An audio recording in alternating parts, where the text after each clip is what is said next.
Nigerian courts on Thursday cemented Nigeria President Bola Ahmed Tinubu's election victory, ending a hotly contested and drawn-out election trial that put Africa's largest democracy in the threshold of a constitutional crisis. Tinubu had been declared winner of February's vote by the country's Independent National Electoral Commission (INEC), despite international observers saying the process was marred by irregularities. Opposition candidate led by Atiku Abubakar of the People's Democratic Party, who was runner-up in the election, challenged the results on the ground of electoral malpractices and ineligibility.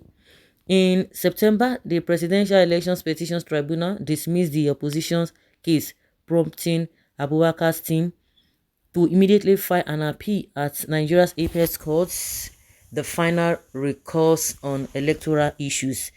In Thursday ruling, judges of the Supreme Court shut down that appeal and upheld the lower court's decision. Presiding Judge John Okoro said the court could not accept new evidence that Abubakar's team had doggedly obtained in widely followed deposition of a Chicago State University official in a U.S. court earlier this month. The evidence analyst said cast doubt on Tinubu's educational qualifications, and Abubakar's lawyers have sought to use it as proof that the president presented a forged certificate to INEC, a crime under Nigerian law if established. But experts said it was a card pulled too late. You can't bring fresh evidence in a case that has already been decided at first instance, Martin Obono, a lawyer and political commentator, told Al-JAZEERA. Referring to the initial decision of the lower election tribunal, the opposition, Obono added, was also unable to strongly prove that Tinubu had lost the elections. He said, "You have to prove that you won and either your vote did not count or there was over voting somewhere," Obono said.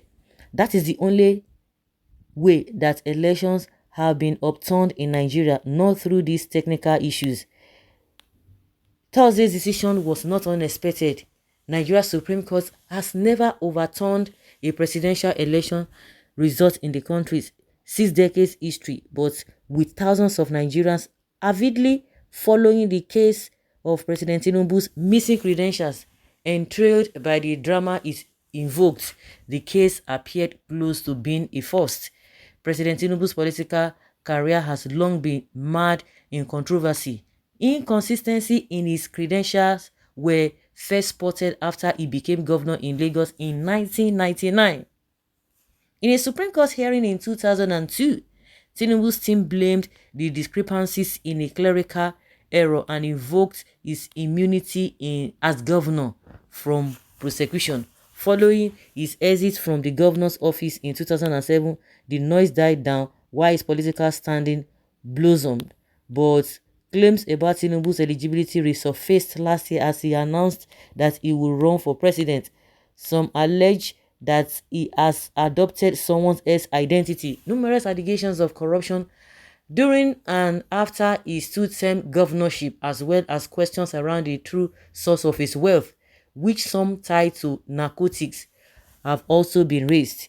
His opponents earlier argued that Tinubu was ineligible to run in February election because he had been indicted for drug trafficking while living in Chicago. U.S. government statements confirms that Tinubu forfeited $460,000 in 1993 over links to a drug trafficking syndicate, but he was not indicted or convicted.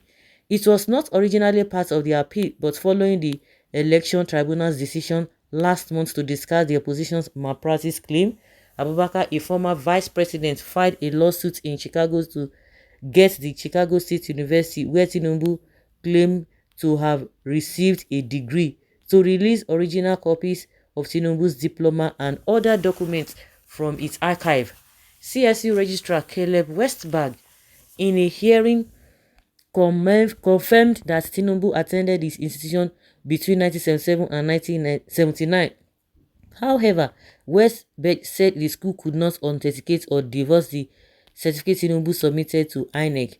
Tinubu did not need a university degree to be president under Nigeria law. The minimum required education qualification for a presidential candidate is a school leaving certificate, the equivalent of a high school diploma, but President Tinubu never submitted one.